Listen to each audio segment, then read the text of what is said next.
Em nome do Pai, do Filho e do Espírito Santo. Amém. Reflexão do dia 1º de fevereiro de 2025. Terceira semana do tempo comum, sábado. Cor litúrgica verde. Santo do dia. Santa Veridiana, protetora e intercessora das presidiárias. Século XII, Itália. Santa Veridiana nasceu em Castelfiorentino, uma cidade da Toscana, em 1182. A família nobre, ela gozava com grande prestígio. Conta-se que certo dia, seu tio, após acumular muitos alimentos, vendeu-os para de um alto preço, por causa da carestia da época. Quando o comprador chegou, o celeiro estava sem nada. Veridiana já tinha dado tudo para os pobres, né? Então, o tio dela, sem saber, porque ele que estava administrando os bens da Veridiana, pois seus pais já teriam falecido, o tio dela ficou confuso. Ele pediu pelo menos 24 horas para os compradores até encontrar uma outra solução. Veridiana, então, sabendo disso, humildemente se ajoelhou e pediu a Deus um milagre. No dia seguinte, o celeiro foi encontrado miraculosamente cheio. Em sua vida, ela procurou o amor a Jesus Cristo, buscando em tudo quanto é lugar possível. Depois de uma peregrinação a Jerusalém, ela volta e entende que, assim como Daniel, com a sua oração através do anjo, lutou contra os demônios daquela região, ela entendeu também que ela deveria lutar contra os demônios que estavam ali naquela cidade. Santa, em sua atitude, né, ela decidiu ficar reclusa e usando parte de seus bens que foram herdados dos seus pais, lhes fora construído uma reclusa, um local para ela ficar trancada mesmo, orando dia e noite e combatendo contra os demônios daquela cidade. Em sua vida reclusa, Santa Veridiana foi fortemente atormentada por Satanás. Relata-se que ela viveu em sua cela durante décadas com duas cobras. Não se sabe objetivamente se foram dois animais, literalmente, né? Ou a alusão a dois tormentos malignos, sobrenaturais, que foram contidos por aquela cidade.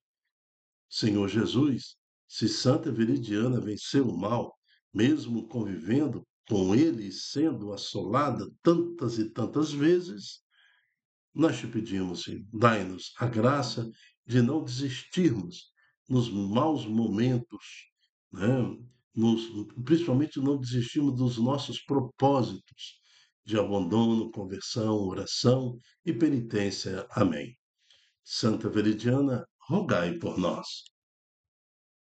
Na primeira leitura de hoje, nós vamos ver em Hebreus, capítulo 11, é a continuidade desta reflexão teológica sobre o mistério da salvação em Jesus Cristo. Irmãos, a fé é um modo de já possuir o que ainda se espera, a convicção acerca da realidade que não se vê. Então, aqui nós temos a definição de fé. Então, fé é um modo, é uma decisão de já possuir o que se espera. Nós desejamos a nossa ressurreição. Nós desejamos estar com Jesus a partir da nossa morte, né, de ter uma vida eterna diante do Senhor. A convicção da realidade que não se vê. Então, nossa limitação carnal não nos permite ver a imensidão da vida espiritual, mas nós temos fé. E a nossa fé faz vencer, entre aspas, todas as cobras que estão nas nossas cadeias, assim como a santa de hoje. Aí ele continua fazendo a reflexão sobre a fé. Foi a fé que valeu aos antepassados um bom testemunho. Foi pela fé que Abraão obedeceu a ordem de partir para uma terra que deveria receber como herança e partiu. sem saber para onde ia. Abraão tinha que partir. Abraão estava rico em Ur. O seu pai era um homem imensamente rico, mas ele pegou uma pequena parte que lhe cabia e foi pela fé, que Deus assim o chamou. E ele partiu para uma terra estranha. Foi pela fé que ele residiu como estrangeiro na terra prometida, morando em tendas com Isaac e Jacó e os cordeiros da mesma promessa, pois esperava a cidade alicerçada que tem Deus como arquiteto e construtor. Abraão entendeu rapidamente que não era chegar em Canaã, não era chegar em Israel e ter lá uma terra disponível, um Éden aqui na terra. Não era essa a promessa. E que o reino de Deus teria que ser forjado no sangue, forjado na dor. Foi pela fé também que Sara, embora estéril e já de idade avançada, se tornou capaz de ter filhos, porque considerou fidedigno o autor da promessa. E é por isso também que de um só homem, já marcado pela morte, ou seja, velho, nasceu a multidão, comparava as estrelas do céu, e inumerável como a areia das praias e do mar. Porque de Abraão e Sara nasce Jacó, de Jacó nasce todo um povo talhado na fé e na esperança de Deus. Pela primeira vez nós temos o reino de Deus. Pela primeira vez ali nós temos um povo selecionado, separado para ser um povo de Deus. Então, entenda isso. Em Abraão, nós temos a oportunidade de vivermos não só como criatura de Deus. Até Abraão, tudo era criatura de Deus. Até Abraão, criatura de Deus. Mas depois de Abraão, é muito mais do que ser criatura de Deus. Somos, já consegue ver pela fé que seremos filhos de Deus, ou pelo menos uma nação de Deus. Em Jesus Cristo, então, nós tivemos a honra e pelo batismo sermos chamados também filhos de Deus. Filhos, filhos adotivos de Deus, filho, pelo sangue derramado em Jesus, por Jesus. Então, a partir do nosso batismo, nós deixamos de ser criatura de Deus. Criatura de Deus já é algo muito elevado, uma condição altíssima, né? Mas ser chamado filho de Deus pelo batismo. Então, quando um pai e uma mãe nega isso ao seu filho, esperando ele crescer para depois se tornar, se ele quiser ser filho de Deus, se ele não quiser, ele que viva com as cobras, ele que viva com o mundo. Que absurdo, que loucura. Isso é muito louco, eu não consigo entender uma decisão de um pai e de uma mãe que já não batizou seu filho. Eu sei que a ignorância, a falta de entendimento da informação de que se trata de ser, de acolher e ser a bênção de Deus, de acolher e ser o filho, filho de Deus, ou viver como filho do mundo, né? A criatura, simplesmente uma criatura. Mas o porco, o cavalo, a cobra, o elefante, são criaturas de Deus também. É mais do que isso. Quando você aceita o batismo em Jesus Cristo, eu me torno filho de Deus. É muito profundo isso aí. É muito profundo. Não quer dizer que você não vai sofrer como diferente do sofrimento daquele que é uma criatura de Deus. O sofrimento é para todo mundo neste mundo, mas quer dizer que minha visão de futuro, minha visão na fé, me leva a viver os sofrimentos deste mundo na esperança da ressurreição. É isso. Então vamos voltar ao texto, lá no versículo 12. É por isso também que diz que de um só homem, já marcado pela morte, nasceu a multidão, comparava as estrelas do céu, inumerável, como a areia das praias do mar. Todos estes morreram na fé, não receberam as realizações da promessa, mas a puderam ver e saudar de longe e de se declarar estrangeiros e imigrantes na terra. Os que falam assim demonstram que estão buscando uma pátria e se lembram daquela que deixaram. Até teriam tempo de voltar para lá, mas agora eles desejam uma pátria melhor, isto é, a pátria celeste. Por isso, Deus não se envergonha deles, ao ser chamado de seu Deus, pois preparou mesmo uma cidade para eles, quer dizer, Jerusalém vinda do céu, a promessa, né, que há de nos restaurar na volta de Jesus Cristo. Foi pela fé que Abraão, posto à prova, ofereceu Isaque.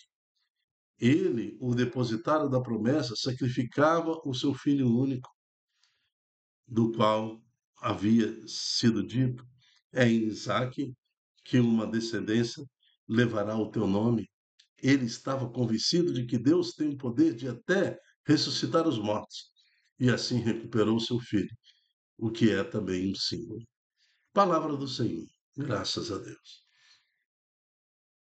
Em meio às grandes promessas feitas a Abraão, Deus aparece a Abraão e fala: sacrifica Isaac.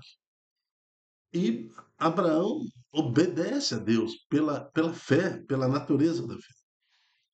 Aqui na figura ao lado, nós estamos vendo que em meio ao sacrifício, um anjo lhe aparece, segura tua mão e fala: Abraão, Abraão, para. Tu conquistastes a atenção de Deus, né? A sua obediência na fé. Olha o grande milagre. Abraão tinha certeza da ressurreição dos mortos. Então, a morte é isso, irmão. A morte é a certeza de possuir ainda o que se espera, a convicção acerca da realidade, das coisas que nós não estamos vendo ainda. Mas a partir da morte nós vamos ver. No espírito nós vamos entender tudo. Por enquanto nos resta viver o sofrimento deste mundo. Nos resta lutar contra o mal deste mundo, como fez a santa de hoje. Agora, por que que Deus pediu o sacrifício de Isaac e Abraão? É mistério, não entendemos isso. Por que que Deus te pede determinado sacrifício? Assim como Abraão sacrifica Isaac. Qual é o sacrifício que Deus está te pedindo?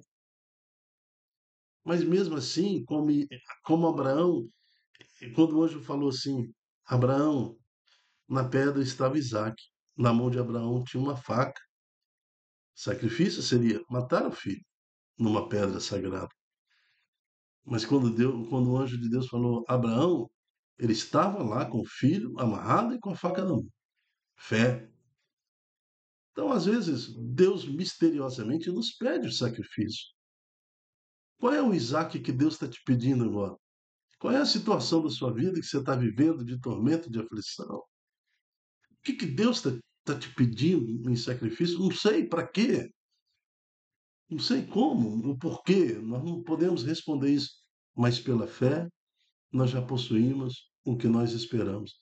A convicção acerca da realidade que não se vê, nós não conseguimos compreender, Abraão não compreendia, mas ele falou: Eis-me aqui. Então, na sua dor, no seu sofrimento, você possa falar comigo também: Eis-me aqui, Senhor. Eis-me aqui, Senhor. Eis-me aqui, Senhor. O responsório de hoje está em Lucas, capítulo 69, capítulo 1, de 69 a 75. Bendito seja o Senhor Deus de Israel, porque o seu povo visitou e o libertou. Fez surgir um poderoso Salvador na casa de Davi, seu servidor, como falara pela boca de seus santos, os profetas desde os tempos mais antigos. Bendito seja Deus de Israel, porque o seu povo visitou e libertou. Queremos louvar a Deus, né? Por que Jesus veio? Aí o Salmo já fala, para salvar-nos do poder do inimigo e da mão de todos quantos nos odeiam. Assim mostrou misericórdia aos nossos pais, recordando a sua santa aliança. O Evangelho está em Marcos, capítulo 4, de 35 a 41. O Senhor esteja conosco, Ele está no meio de nós. Proclamação do Evangelho de Jesus Cristo segundo Marcos. Glória a vós, Senhor. Naquele tempo, ao cair da tarde, Jesus disse a seus discípulos: olha o que Jesus falou para os apóstolos e discípulos. Vamos para outra margem. É uma ordem que Jesus está dando. Jesus pediu um desafio.